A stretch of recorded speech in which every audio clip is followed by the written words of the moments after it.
reconexión akáshica, biodescodificación. ¿En qué consiste lo que es la reconexión akáshica? Bien, la reconexión akáshica consiste en, primero, trabajar muy bien la técnica de registros akáshicos, y la reconexión akáshica es poder darle herramientas a nuestra alma, que es eterna y permanente, para que ese proceso de reencarnación en algún momento se pueda trascender. Se llama trascender el ser, y con la técnica que yo estoy estudiando, yo estoy estudiando una técnica de una escuela que se llama Thera, que su generador, el que canalizó todo el protocolo, digamos, de este programa de reconexión akáshica, es Ser Sadhupuy, en Rosario. Lo que nosotros hacemos dentro de la lectura de registros akáshicos es un perfil bioenergético, y lo que logramos identificar es por dónde anda el alma, qué cosas necesita, digamos, sanar, transmutar, pero desde la causa, no desde el efecto, no desde los síntomas. Entonces, ese tratamiento se hace con un alfabeto universal de registros akáshicos. Primero sacamos un diagnóstico de qué es lo que le está pasando en esta reencarnación al alma, y después con ese tratamiento tratamos de lograr que eso se vaya transmutando y se vaya mejorando ese camino, ese despertar de conciencia, y que las líneas a futuro sean adecuadas a la misión de esta reencarnación. Eso es lo que hacemos con la reconexión akáshica. Se dan herramientas muy puntuales, el tratamiento también es personalizado, a medida para cada persona, para cada consultante, digamos. ¿Y cómo se saca ese diagnóstico? El diagnóstico es muy simple. Hacemos como terapeutas hacemos una reconexión con su yo superior. Lo único que necesitamos son los datos de la persona, fecha de nacimiento y lugar de nacimiento. Hacemos una lectura, sacamos ese diagnóstico y después lo compartimos con el consultante. Además tenemos otras herramientas que ayudan a revocación de votos, promesas, contratos, situaciones que el alma nuestra, a lo mejor en otras vidas, en otras situaciones, lo ha realizado y ha quedado como desactualizada esa información, pero viaja con nosotros. Eso quiere decir que esta no es la única vida que tenemos. Como reencarnación, y hay algunos que somos almas antiguas, otras no. Hay gente que recuerda muy bien sus vidas pasadas, pero el alma en este proceso de reencarnación, como dicen los de la Kabbalah, es el tikkun, digamos, como que siempre estoy en un proceso de corrección, y es como que parece que no se termina nunca, ¿no? Claro. Entonces, bueno, siempre estamos vida tras vida. Siempre estamos, claro, en nuestra alma cuando reencarna en este plano físico, digamos, muchas cualidades, muchas actitudes, muchos dones los va perdiendo, los va recordando a medida que se va conectando con ese ser esencial.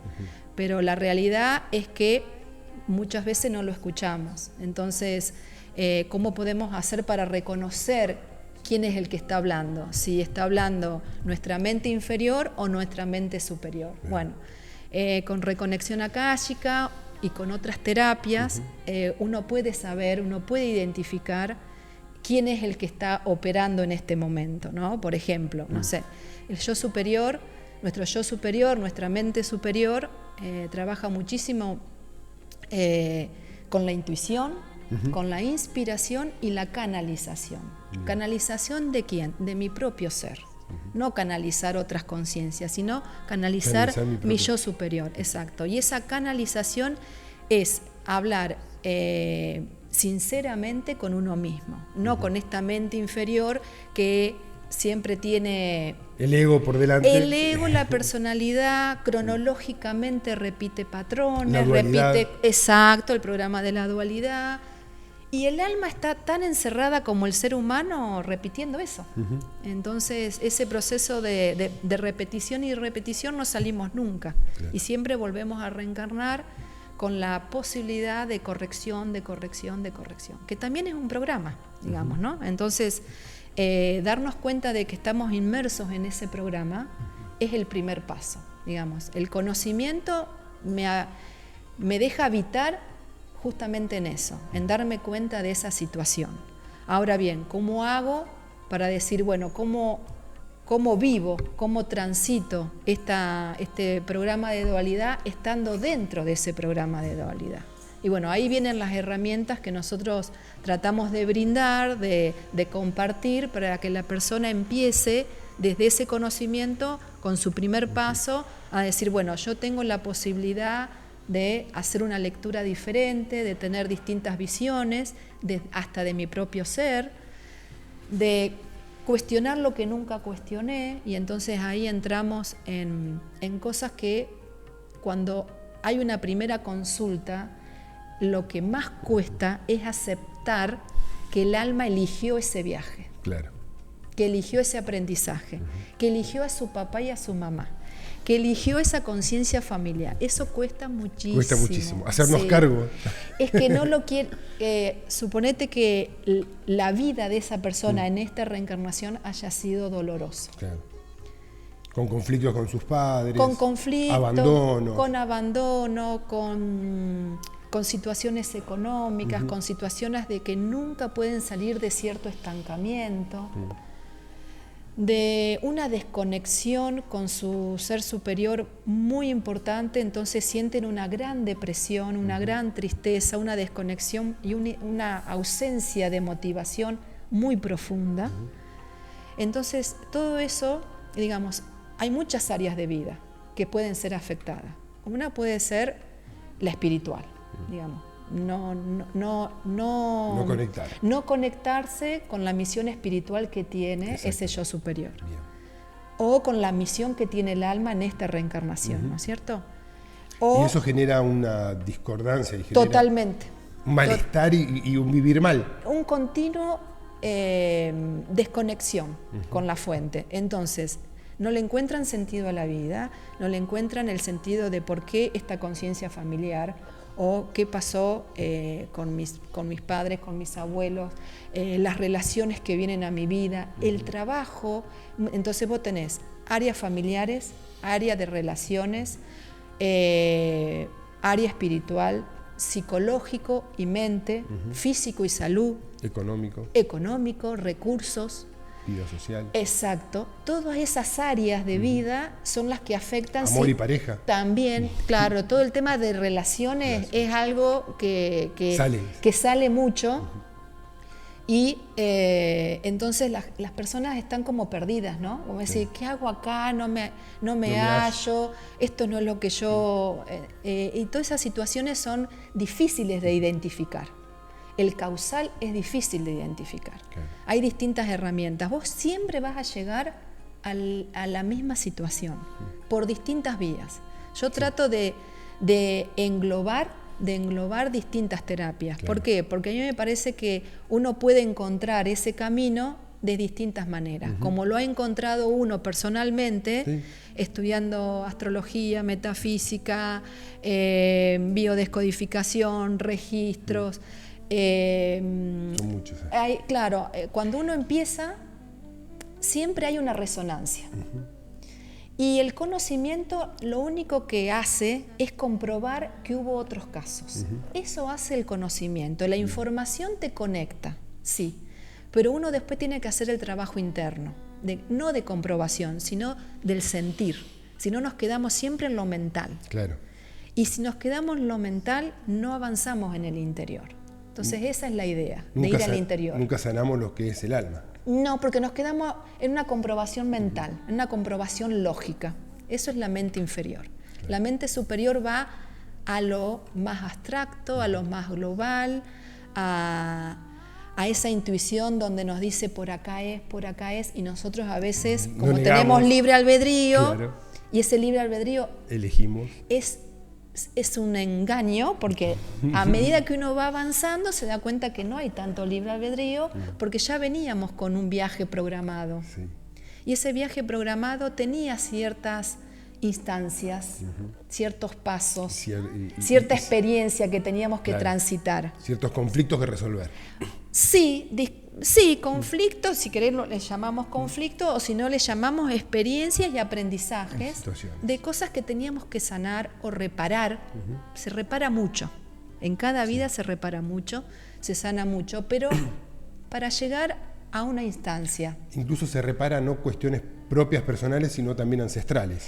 Sí, tenemos mucha memoria ancestral, nosotros tenemos mucha memoria en el ADN nuestro, en las células nuestras. Venimos con muchos programas, que esos programas también nos condicionan. ¿Por qué? Porque, a ver, astrológicamente y en el proceso de la reencarnación, como dijimos al principio, nosotros elegimos nuestros padres, pero también elegimos una conciencia familiar, que es un árbol familiar, que en el transgeneracional se ve muchísimo eso. Entonces, ese alma que eligió eso viene con una memoria, y esa memoria está muy impregnada en el primer círculo de relaciones álmicas, de acuerdos álmicos, porque es un nivel de formación. Esa formación, más allá de la formación de sistema educativo, de dogmas religiosos, del país en el que naciste, porque también elegís país y ciudad. Claro. Que muchos reniegan, claro, reniegan su lugar y reniegan muchísimo, y lo fue elegido porque ahí está la resonancia. Nosotros elegimos por resonancia, por afinidad, no por otra cosa. Y cuando elegimos un lugar, pero nos terminamos yendo a vivir a otro lugar porque... Pero teníamos que pasar por acá y después a lo mejor vamos, sanamos algo de una vida pasada y en ese lugar nos encontramos con ese ser que tenía que volver ahí. Bien. Pero cuando nosotros elegimos esa conciencia familiar, viene también con un modelo, es sistémico. Entonces, en el transgeneracional, si vamos como una herramienta como el transgeneracional. En el transgeneracional, nosotros cuando hacemos un árbol, ¿qué necesitamos para saber por dónde anduvo esa conciencia familiar y con qué árbol se espejó? Claro. Porque tenemos el árbol de papá, el árbol de mamá. Y ahí todo... Y después se empieza a abrir. Abuelos, bisabuelos, ¿no es cierto? Tíos, hijos. Todos influyen. Todos están en la misma conciencia por resonancia. Ya sea porque la resonancia es la misma o es opuesta. Ahí está el tema de los espejos, ahí está el tema de los opuestos, ¿no es cierto? ¿Y cómo se saca eso? Se saca, tenemos mucha información en un árbol, muchísima. También hay una técnica, ¿no es cierto? Hay una técnica por fecha de nacimiento, por fecha de concepción, por fecha de fallecimiento. El árbol a veces tiene aniversarios de casamiento, aniversarios de ciertos accidentes, aniversarios de ciertos eventos que ocurren a una mamá y después esa misma situación se repite a la hija o a la nieta y lo ves reflejado, por ejemplo, en exceso de peso. Un evento de una persona que tiene 11 kilos, 15 kilos de más y vos empezás a investigar y algo a los 11 años de la madre pasó. Y esa memoria, sí señor, y esa memoria viene viajando y es algo que como hija lo tengo que sacar a la luz, siempre es sacar a la luz donde hubo ausencia de luz, exponerlo para que ese síntoma se vea. Lo que no se supo. Exacto, o lo que callé. O lo que se cayó. Exacto. Entonces el árbol tiene muchísima información. Por ejemplo, no sé, hay líneas de árboles donde se repite diabetes o se repite alguna adicción. Es hereditario. Exacto. El árbol tiene algo que es básico, muy básico, es que repite por supervivencia. Si dio supervivencia, lo voy a repetir. Ahora el árbol no sabe si eso generó un cáncer. No importa. No importa, pero Si es una energía. sobrevivió. Exacto. Si hubo supervivencia, lo repito. Bien. Eso es un patrón literalmente de memoria celular. Y físico y químico, las dos cosas. Es energético puro. Claro. Y es el patrón de pensamiento que nosotros tenemos en los modelos de pensamiento de las creencias también. Claro. Yo creo esto porque, como yo te decía, en el círculo de formación de la familia creían en esto. Una Exacto. creencia. Mandatos. En mandatos, en programas, en situaciones que se hacían así y nosotros no cuestionábamos, Claro. no preguntábamos. Eran así. Eran así, digamos. No había un discernimiento adicional o no se preguntaba ciertas cosas, porque lo decía papá, porque lo decía mamá, porque era la familia, porque era la sociedad, o porque, no sé, venían de Italia, de España, y se repitió exactamente el mismo modelo. Claro. Así que un árbol da muchísima información.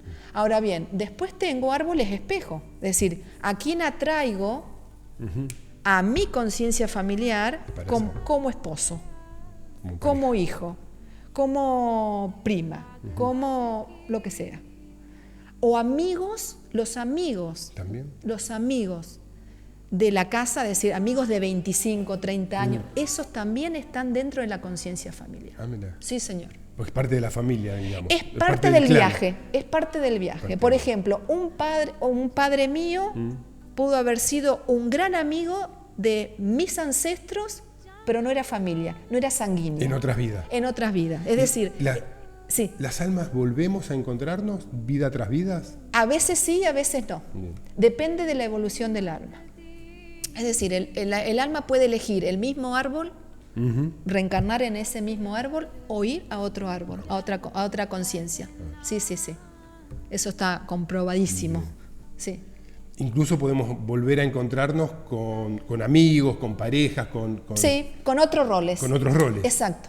Porque los acuerdos álmicos son acuerdos por resonancia. El rol que me juegue, el personaje que tengo que tener acá, claro, es una definición de decir, bueno, nos vamos a encontrar, pero en otro personaje del juego, digamos, ¿no? Así que es por ahí el transgeneracional, claro, da mucha información y libera mucho. ¿Por qué? Porque le voy a decir que haya supervivencia, pero que no repita el mismo patrón. ¿No es cierto? La misma energía. Si la energía fue, por ejemplo, de adicciones, no importa qué tipo de adicción, sí, voy a tener que sanar mucho la energía femenina. Si tengo que sanar diabetes, tengo que sanar todo un conflicto familiar, porque la diabetes está considerada la ausencia de dulzura. ¿Y se puede sanar la diabetes a través de estas terapias? Depende de qué tipo de diabetes y en qué estado. Bien. Y de las personas también. De la persona, cómo trabaje. En todo síntoma, sí, nosotros como terapeuta jamás vamos a decir, deja de hacer esto. No, siempre con... Son terapias complementarias. Son complementarias, pero...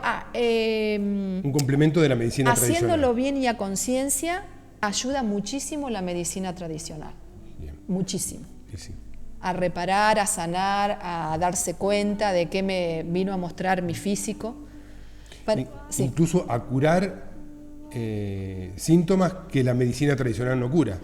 Y a entender también, ¿no? Y a tener una comprensión de que mi físico, si llegó al síntoma, ¿por qué nos enfermamos? Primero en principal. Eso es fundamental. Es fundamental. ¿O para qué nos enfermamos? O para qué nos enfermamos. Exacto. Bueno, ya dijimos que somos energía, ¿no es cierto? Bueno, nuestro pensamiento es energía, es una vibración. Sí. De acuerdo a ese pensamiento, hay un ciclo continuo de pensamiento, emoción y sentir. El sentir es el que va al físico. Ahora, para que algo llegue al físico es porque ese sentir, pensamiento y emoción lo sostuve mucho tiempo. Nosotros podemos tener distintos tipos de programas de síntomas que pueden ser o algo muy inesperado que me choqueó, me corrió totalmente de mi eje, claro, es muy inesperado, se vive muy en soledad y no lo puedo atravesar y así surge. Como le pasó a Hammer. Le pasó a Hammer, exacto, con su hijo. Que mataron a su hijo, entonces. En un accidente, en realidad fue una bala perdida. En un crucero. Exacto. Y él estuvo en terapia y estuvo 3 meses y lamentablemente falleció. Y tanto el doctor Hammer como su mujer, que los dos eran profesionales de la medicina y que justamente trataban casos de cáncer, oncología. Los dos hicieron cáncer, la mujer lamentablemente no lo pudo atravesar y él lo sanó. Pero en ese sanar, él investiga, porque si hay algo que tiene la biodescodificación es que tiene un gran estudio estadístico de situaciones de observancia de los pacientes, y él identifica qué es lo que pasó. Y el otro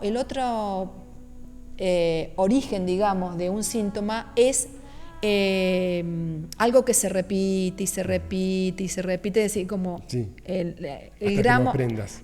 No, y se repite, pero se sostiene. Claro. Por ejemplo, no sé, un sentimiento de enojo, entonces todo me enoja, y no importa el evento, no importa la persona, es el enojo que está dentro. El enojo interno. Exacto, y entonces eso lo sostengo, de acuerdo a la emoción, es al sistema del cuerpo que va a afectar. Es decir, cada sistema, el circulatorio, el respiratorio, el óseo muscular, el sistema nervioso, cada sistema tiene el digestivo, el corazón, toda la parte sanguínea.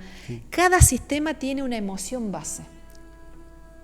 Es maravilloso porque cuando uno lo ve y lo comprueba esto, en una sesión puede saber cuál es la emoción base que la persona tiene que sanar. Claro. Y a veces... Y sanando esa emoción...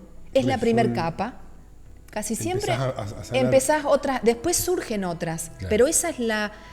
Vamos a decir, la primordial, ¿no es cierto?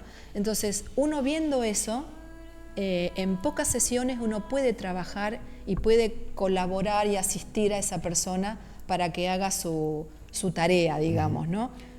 ¿Y cómo empieza ese plan de sanación? ¿En qué consiste? Depende de qué. Depende. Porque hay cosas que son muy sencillas, como por ejemplo... cuando uno le explica a una persona que eligió a sus padres, que eligió esa conciencia, que fue recibida con amor, que fue... se analizan mucha información. Entonces, de acuerdo a lo que venga a sanar, a identificar lo que le está pasando, a veces el tratamiento es muy simple. En realidad siempre es simple. El tema es que lo hagan, que quiera comprometerse con eso. Y estar dispuesto a hacer el cambio. Y estar dispuesto a hacer el cambio, y hay varias cosas internas que uno tiene que trabajar. Primero es que siempre es interno, ya sea la tolerancia, la calma, la paciencia, el respetarse, el identificarse por dónde anduvo, ¿no? A qué cosas le cedí mi poder. Porque en realidad se trata siempre de ceder el poder. De ceder el poder a un enojo, claro, de ceder el poder a la comida, de ceder el poder a alguna adicción. Claro. Entonces, ¿qué tengo que trabajar en esa persona? Y la seguridad, la confianza, la compasión a sí mismo. La compasión a sí mismo. Todos esos atributos del corazón y del alma están a veces bastante, como vos decís, desvalorizados por completo. Sí. Adentro nuestro está la víctima y el victimario. Claro. Ambos dos. A eso. Ambos dos. No solo somos la víctima. También somos nosotros mismos nuestros propios victimarios, sí. Nos enjuiciamos mucho, nos controlamos mucho, no nos permitimos algunas cosas, y en ese no permitir es porque no confiamos o porque la duda nos ha gobernado toda la vida. Entonces no salgo de esa situación de confort, aunque sea muy incómoda. ¿Cuál es el primer paso para empezar a sanar? Identificar todo eso sin tanta culpa. Dejar la culpa. Exacto. Sin tanto juicio hacia uno mismo. ¿El perdón? El autoperdón. El autoperdón. El autoperdón. Sí, el autoperdón y el aceptar que mi alma eligió ese viaje. Lo que se honra es lo elegido. ¿Para qué? Para darme cuenta que lo que viví no era lo elegido. Porque si hay un síntoma y hay un conflicto y hay una distorsión, es porque lo que estoy haciendo no es lo elegido. No es lo correcto. No es lo elegido. No sé si es correcto o no correcto, porque eso ya sería una dualidad, digamos, Claro. bien o mal, ¿no es Sí, cierto? exacto. Exacto. Entonces, no es lo es lo- elegido. Lo elegido, si es lo elegido, Es para sanarlo. hay armonía. Hay armonía en mi vida, hay tranquilidad, hay paz, aunque en el entorno lo que yo vea cuando salga a la calle no sea eso. Bien. Pero lo que no sea eso no significa que yo tenga que adherirme a eso. Y ahí empezamos con lo de la conciencia planetaria, ¿no? Que es un tema que todos los terapeutas creo que estamos más o menos en la misma, En esa en sintonía. esa sintonía de que si hay enojo en el mundo, he contribuido a ese enojo. A ese mismo enojo. Exacto. Cecilia, muchísimas gracias No, por favor. tan valiosa información. Bueno, ¿Cómo se puede contactar con vos la gente que quiere ponerse en contacto, que comunicarse como para hacerte alguna consulta? O hacer alguna terapia? yo vengo una vez al mes ¿A en la Porto? Fundación Archasian y si no, tengo una página, Bien. ceciliabaroli.com. Ahí están todos mis datos, también por Instagram y por Facebook. Hago sesiones personalizadas y a veces por Skype, porque a veces las personas no están físicamente en el país, Claro. entonces también lo hago. Son sesiones que se hace exactamente lo mismo que una personalizada, nada más que por un medio... Por un medio digital. Exacto, exacto.